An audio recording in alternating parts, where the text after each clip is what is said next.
Le centre de spiritualité des Ursulines, c'est un environnement calme, entouré d'un vaste terrain et d'un boisé. Ça fait rêver. Et c'est surtout un lieu qui favorise la paix et le ressourcement. Depuis maintenant 10 ans, Mme Lisanne Brochu y travaille à la coordination.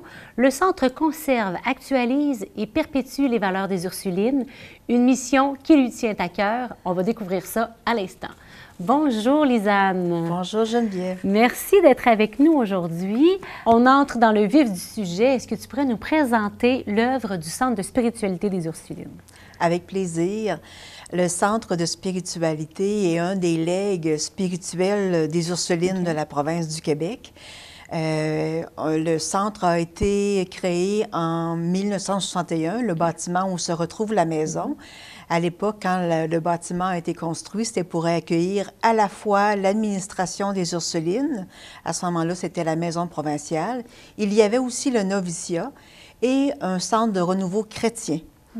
Quand le noviciat a quitté au début des années 70, le centre de renouveau a pris plus d'ampleur. Et en 99, on l'a nommé le Centre de spiritualité des Ursulines. Ah, c'est comme ça. Et comment les œuvres fondées par les Ursulines se poursuivent-elles aujourd'hui? Oui, bien sûr, de différentes façons. Tout d'abord, il y a tout ce qui est du domaine des écoles, parce que les Ursulines, évidemment, pour un grand nombre d'entre elles, ont été dans l'enseignement, dans la formation. Donc, autant les écoles primaires, secondaires, collégiales, que ce soit ici à Québec, Trois-Rivières ou ailleurs, donc Pérou, Philippines, elles poursuivent les valeurs des Ursulines dans l'enseignement qu'elles ont offert. Mais il y a aussi des œuvres communautaires qui ont été mises sur pied, fondées par des Ursulines. Particulièrement, il y en a à Gaspé, à Rimouski, Bécomo. Je pense à la Maison d'Angèle à Amqui, au mouvement Albatros, qui est issu des Ursulines, mais qui existe un peu partout dans la province. Donc ça, c'est l'accompagnement des gens en fin de vie, c'est ça. Donc, tout ça, c'est des œuvres, puis un legs des Ursulines.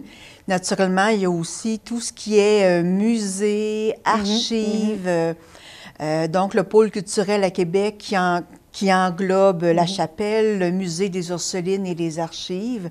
Il y a aussi un musée à Trois-Rivières. Donc, c'est une belle façon de découvrir les Ursulines et ce qu'elles laissent à la société en allant visiter ces différents musées-là. Et puis, bien naturellement, il y a aussi le Centre de spiritualité qui veut perpétuer la spiritualité, les valeurs des Ursulines ici à Québec. Bien, venons-en. Les valeurs qui soutiennent le centre, quelles sont-elles? Puis, c'est quoi la particularité du Centre de spiritualité comme tel? Bien, écoute, les valeurs, on reprend beaucoup les valeurs des Ursulines. Donc, ce qu'est les valeurs que a voulu perpétuer Angèle de Mérici, celle qui était la fondatrice de la compagnie Sainte-Ursule, qui en 1534 ont invité des femmes à consacrer leur vie à Dieu tout en étant dans le monde, et puis qui se sont perpétuées aussi par Marie de l'Incarnation. Donc, dans ces valeurs-là, vraiment importantes pour les Ursulines, il y a l'accueil, l'attention à la personne, qu'elles traduisent dans le un à un, mais en même temps le tous ensemble. Donc, la personne, mais aussi la communauté. Il y a tout ce qui est le respect, la loyauté, l'estime des personnes. Donc, tout ça fait partie des valeurs des Ursulines. Bien, on a fait une planification stratégique il y a peu de temps qui englobait pendant ce temps de réflexion et de discernement-là à la fois les Ursulines qui demeuraient au centre, des employés, puis aussi des gens qui sont proches des partenaires du centre.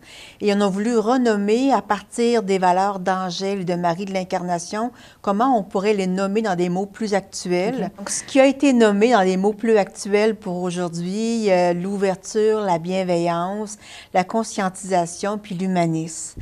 Donc, c'est une façon qu'on veut perpétuer les valeurs de ces fondatrices-là qui sont importantes dans l'attention à la personne, dans le goût de donner aux gens de s'émerveiller, d'être conscient de ce qu'ils vivent présentement. On parle souvent du moment présent, mais le lieu où l'on est situé, ça porte à l'émerveillement aussi, que ce soit la chapelle, que ce soit l'environnement extérieur. Ce qu'on souhaite aussi, c'est que les gens viennent ici au centre pour pouvoir se déposer, être plus proche de soi et des autres, les gens qui les accompagnent aussi durant ce temps-là qui sont dans la maison. Puis je pense qu'on se démarque assez bien par la qualité d'accueil que l'on a. Là aussi, prendre soin des gens, une à une, des Ursulines et l'attention à la personne là, sont vraiment importants aussi au centre de spiritualité. Donc, quand les gens arrivent, souvent l'entretien, le ménage, c'est impeccable pour que ça soit rassurant de se déposer. La nourriture faite sur place est vraiment appréciée aussi, puis naturellement, la qualité d'accueil. Fait qu'un beau lieu pour se déposer. Voilà. Connecter avec son cœur et avec le bon Dieu. Tu nous as parlé d'Angèle de Mérici, de Marie de l'Incarnation, donc qui ont transmis cette belle spiritualité qui vient à nous jusqu'à aujourd'hui. Pourtant, ces femmes-là sont décédées il y a des décennies, des centaines d'années même. Comment est-ce que leur spiritualité te parle au cœur, à toi? Tout d'abord, je ne cesse de découvrir ces deux femmes importantes, de voir combien elles sont actuelles puis inspirantes encore pour aujourd'hui. Angèle Mérici, qui en 1534 a fondé la Compagnie Sainte-Ursule, donc des femmes consacrées à Dieu qui restaient dans leur communauté, dans leur village pour répondre aux besoins de l'époque. Je trouve que c'est encore très inspirant aujourd'hui. Puis Marie de l'Incarnation, Marie Guyard, au départ, qui a été épouse, mère, veuve rapidement. Son fils était tout jeune, donc veuve, femme monoparentale, femme d'affaires, mais qui portait toujours en elle le désir profond d'un lien particulier avec le Christ, qui a vécu un discernement, qui a décidé d'entrer chez les Ursulines. Elle a tout vécu, cette femme-là. Vraiment, vraiment. Et puis, elle est arrivée en Nouvelle-France. Elle a fondé le monastère de Québec ici.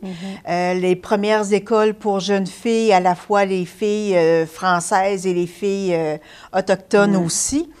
Son lien avec les Autochtones, on aurait encore beaucoup à apprendre. Elle était très, très avant-gardiste.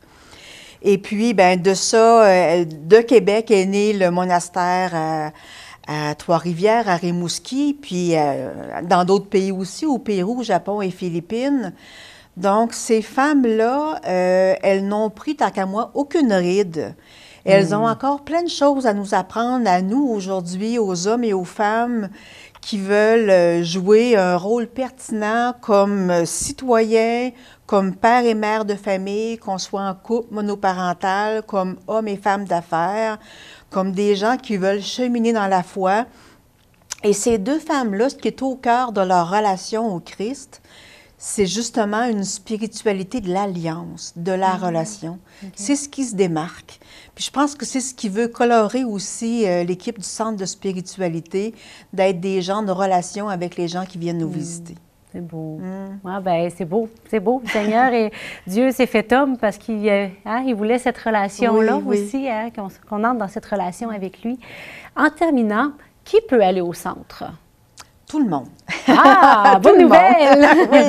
C'est ouvert à tout le monde, encore un peu trop méconnu. Le Centre de spiritualité accueille à la fois des gens en individu qui veulent venir passer quelques jours seuls pour un temps de repos, se déposer, se ressourcer, décrocher, que ce soit une mère de famille qui veut juste se refaire le plein d'énergie, tout le monde, qui veulent vraiment prendre quelques jours de repos, ou des fois plus prolongés aussi. On accueille également différents types de groupes qui viennent dans la maison. On a 65 chambres. En passant, les Ursulines, il y en a à peu près 8 qui vivent dans la maison en permanence, le conseil provincial et le conseil général. Mais en dehors de ça, on a 65 chambres pour accueillir des visiteurs. On a 6 salles de rencontre, de petites ou plus grandes, pour accueillir aussi des groupes qui viennent en réunion, en formation, en ressourcement. Que ce soit des communautés religieuses, le cercle des fermières, les femmes chrétiennes, les cursillos, ça va à de la formation psychologique, jusqu'à différents types de méditation ou encore à des retraites qui viennent d'écriture, de gens qui viennent avancer leur thèse dans notre maison pendant 3 jours pour faire de la rédaction. Donc, c'est assez varié au niveau des groupes qui viennent chez nous. Voilà, c'est fort intéressant. On peut sans doute aller s'informer sur le site Internet ou en vous appelant? Oui, en nous appelant. Il y a aussi la page Facebook du OK. Centre de spiritualité, le site Internet du Centre de spiritualité des Ursulines, où on peut avoir plein d'informations, ou sinon en appelant directement au centre. Oh, bien, on va aller découvrir tout ça. Merci, Lisanne, Ça m'a d'être fait un venue grand plaisir. nous partager ce bel héritage des Ursulines qui vient à nous jusqu'à aujourd'hui et qui peut colorer notre monde de cette belle façon, dans la relation, la dignité de la personne, l'accueil, le un à un. Voilà, c'est riche. Merci de l'invitation. À la prochaine. À la prochaine.